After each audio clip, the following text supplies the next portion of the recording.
Upon a basic level is the illustration of practice addressed in this resource. It fails to explicitly outline any key concepts in relation to the Olympics.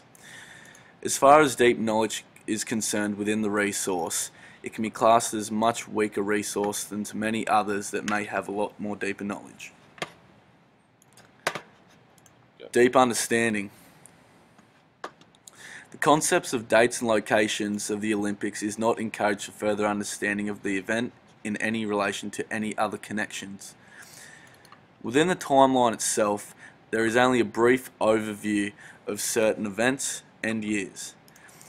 This can categorize it as very basic for an overview of information in regards to the Olympics, therefore defining the ability to gain a depth of understanding limited. Problematic knowledge.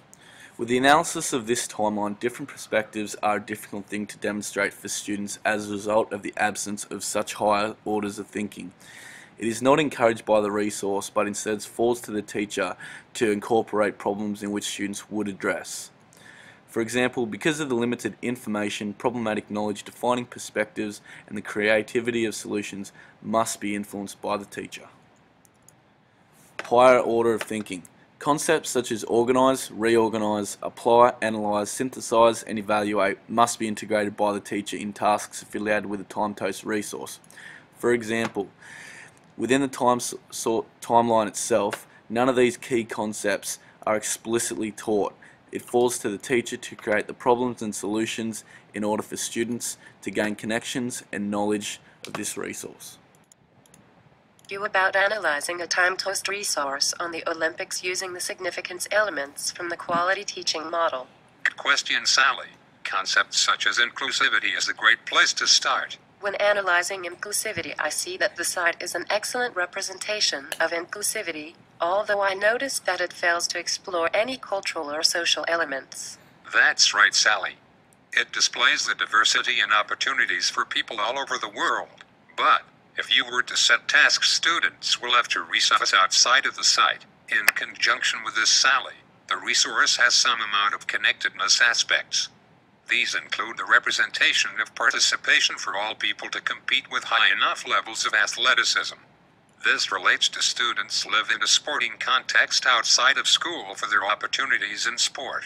Okay, well, the timeline does not impose any importance of background knowledge. Although, sir, constructive links between lessons can be established through teacher creativity. Spot on, Sally. The background knowledge is vague, and as a teacher you may be stuck with half a lesson to go and all content covered. So this may only be used as an introductory purpose. When thinking about knowledge integration, for it to be successful, it must link to our subject area or the syllabus. The resource does this to some extent, however, holds little explicit content on certain subjects and key learning areas. This is because of what? How brief it is. Yes. Spot on. To gain any integration, the students would have to look for more resources, Sally. Now, knowledge integration is to get students to move past the narrow-minded framework of the subject area and to expand on the information.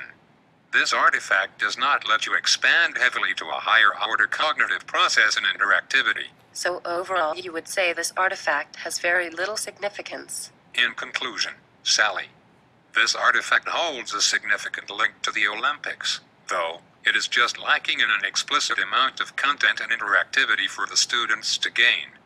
This will leave students information hungry.